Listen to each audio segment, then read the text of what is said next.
Hello everyone and welcome to another episode of the I'll Try That podcast. This week I am joined by Richard Drabwell. Hi. And Mackie Barber. Hi everyone, you alright? You alright, love? Alright, hello. Alright, my duck.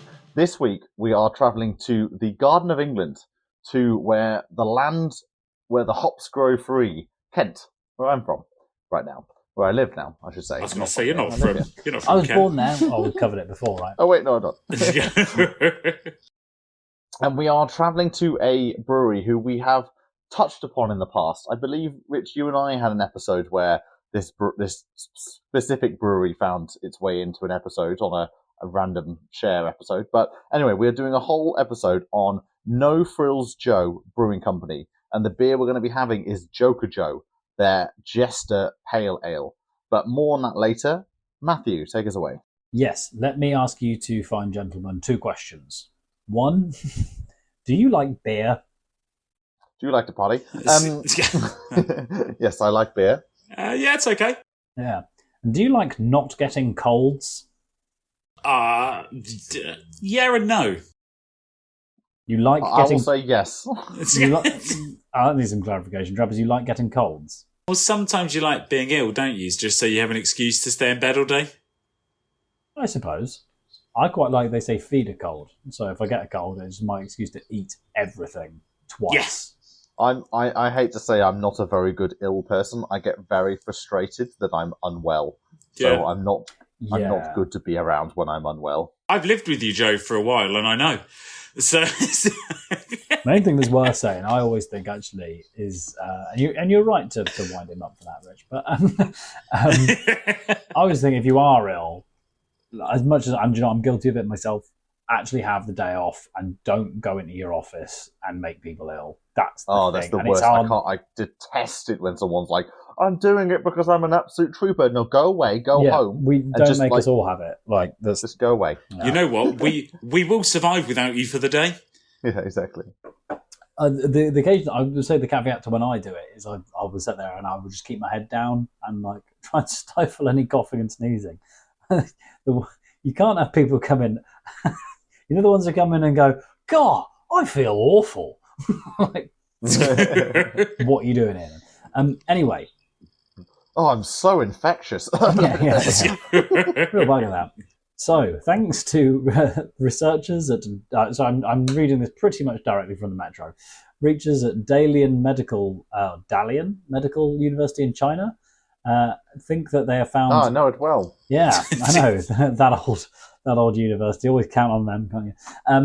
Polyphenols in malts and hops of beer is suggesting that beer might actually be good for your gut health and boost your immune system. There's been a study published in the Nutrition and Metabolism Journal explaining how the intestinal microbiome breaks down polyphenols and things and helps your immunity. I have no idea how to explain it better than that. But do you think maybe though good for your gut? Yeah, I mean what I get is the inference here is that you do have to drink before.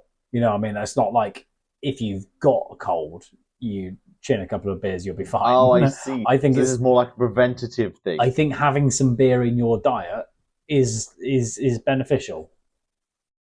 I'm going to say, because I've definitely had too much beer and it's not done wonders for my gut. No, yeah. That's true. So it can go the other way. It's a fine balance with these things.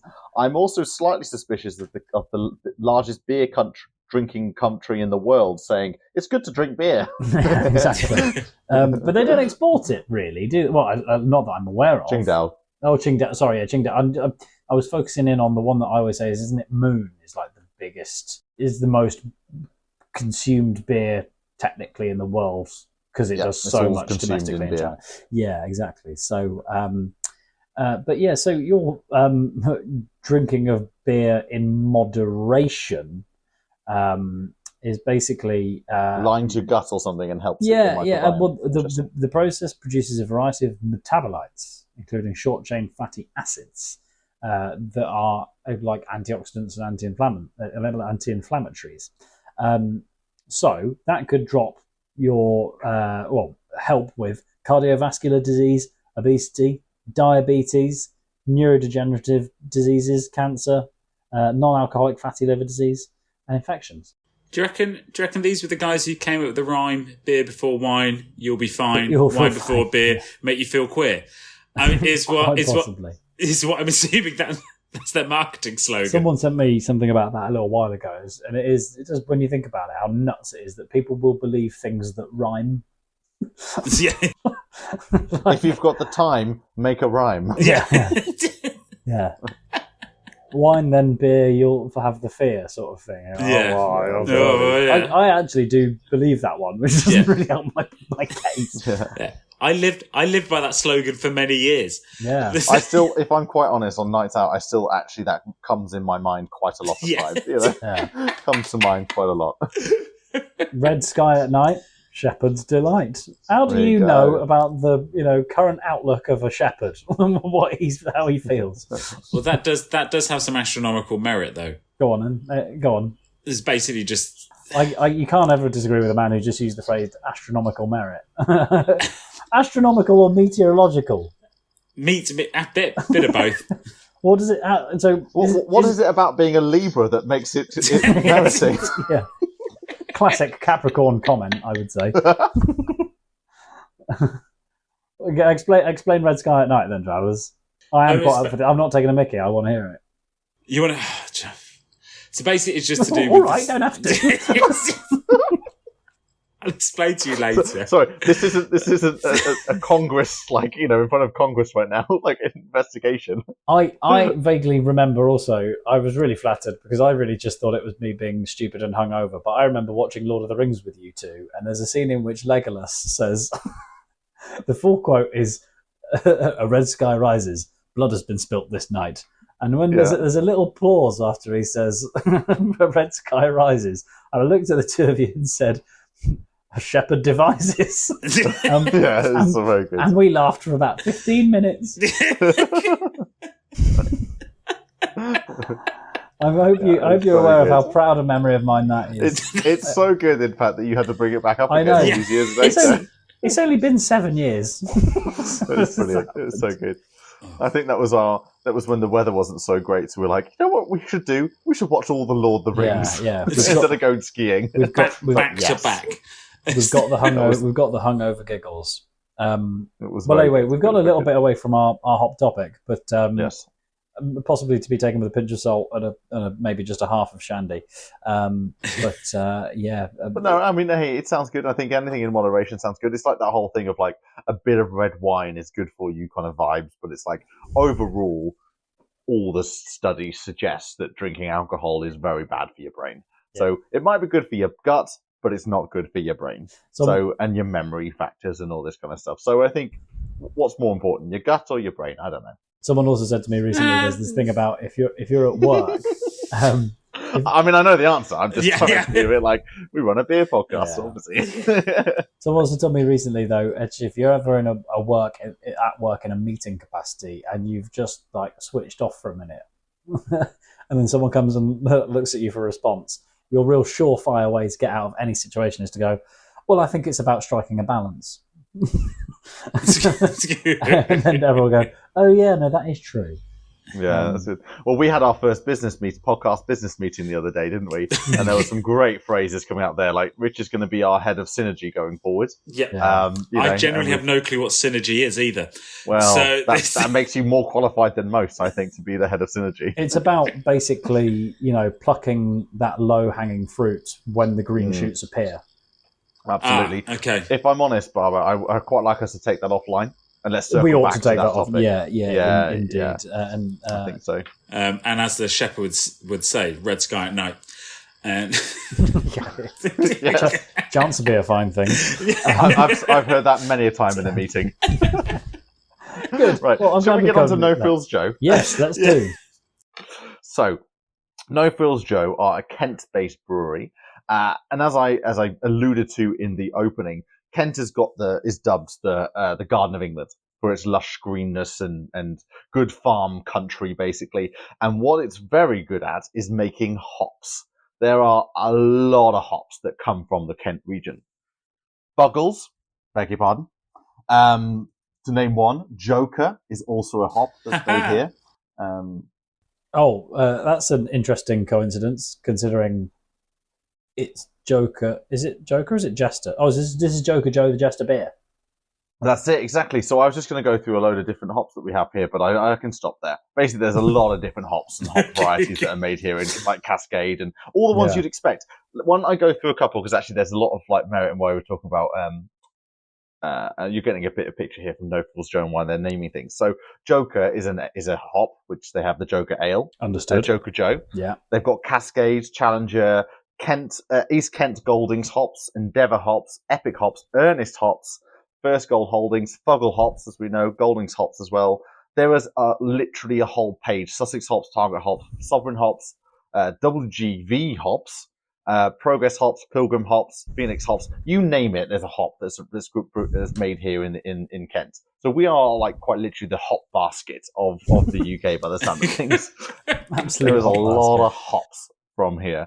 And yeah, so that goes speaking to No Frills Joe, where their Joker Joe, which is a Jester Pale Ale, is made with Joker hops.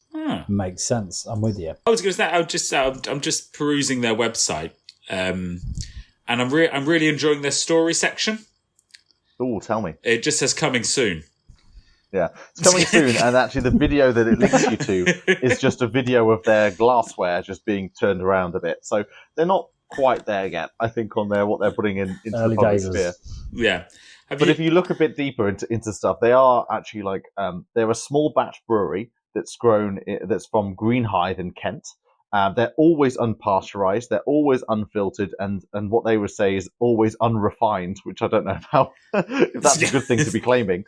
But they're vegan, and what their whole premise is they're no frills Joe, and Joe is kind of, I guess, his play on the average Joe.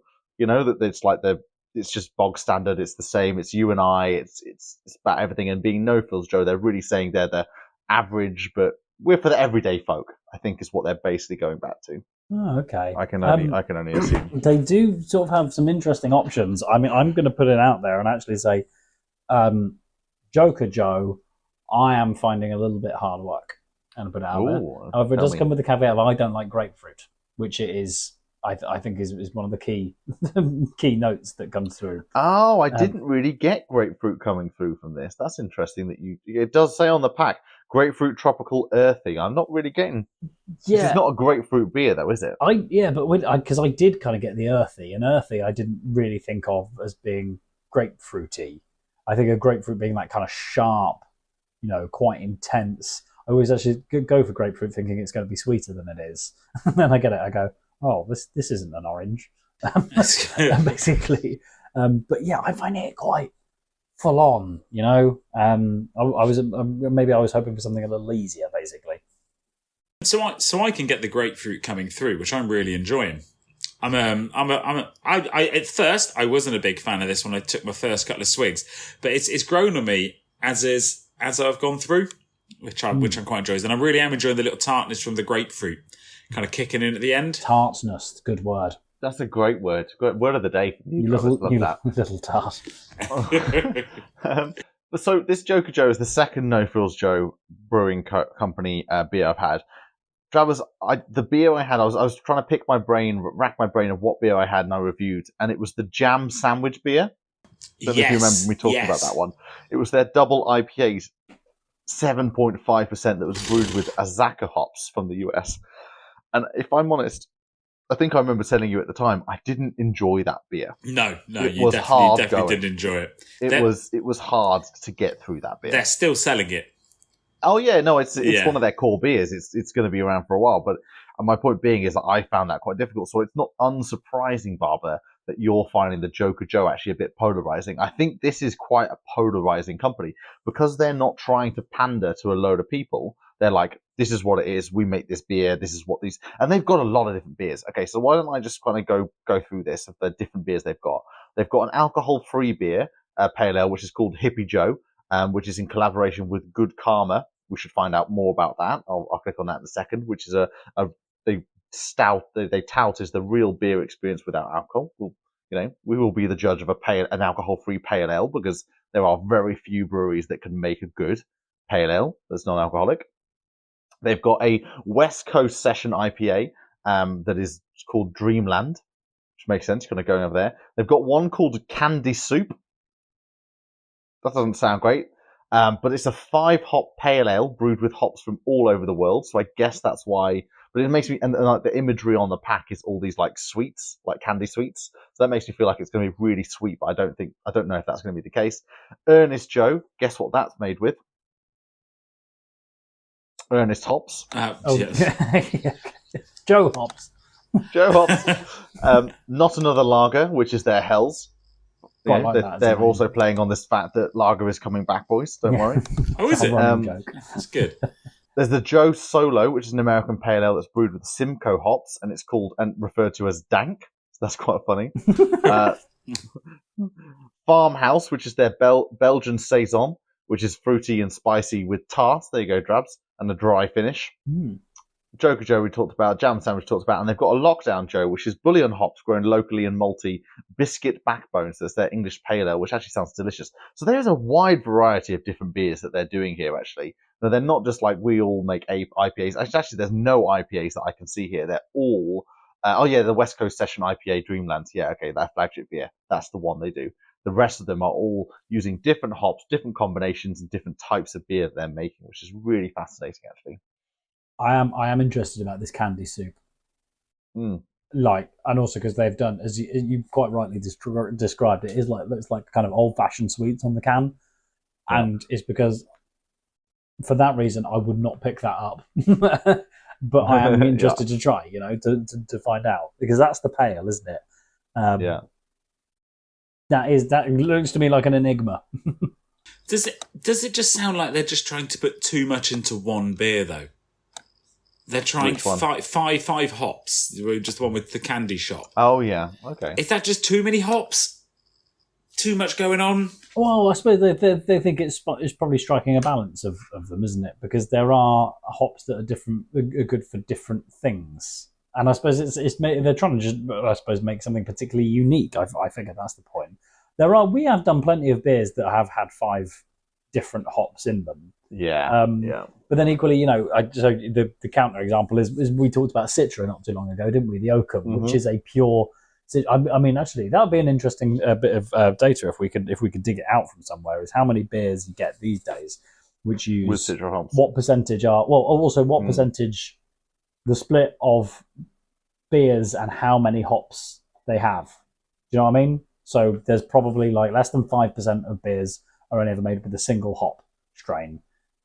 There's probably 2 to 3 makes up probably something like, I'm guessing 60 to 70%, and then maybe like 5 plus is maybe like 10% or something like that. I'd be really keen to find that out. I have no idea where we find that information.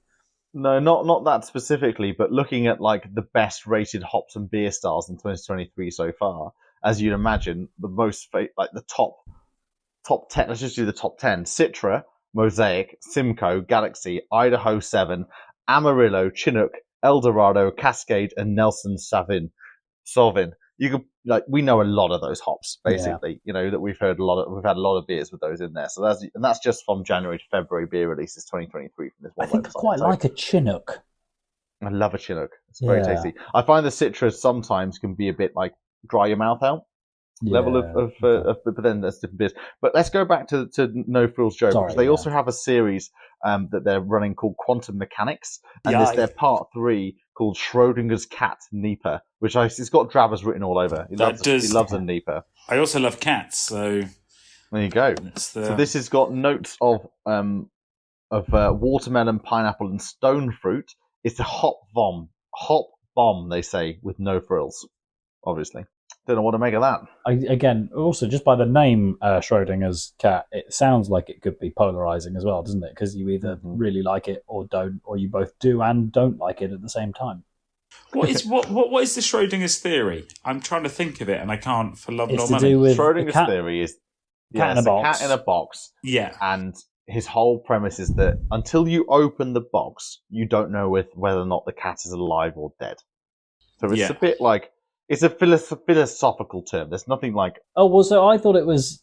So, again, because neither of us, I'm not a philosophy graduate either, but I thought there was a thing about whether he had two boxes, one with a cat in, or he doesn't tell you whether the cat is in the box or not, but you see him potentially put the cat in the box.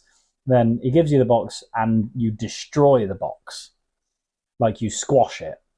And he said, so technically speaking, the cat is both alive and dead at the same time until you open the box and find out if it was actually the box with the cat in it. Would you guys like me to read you the theory?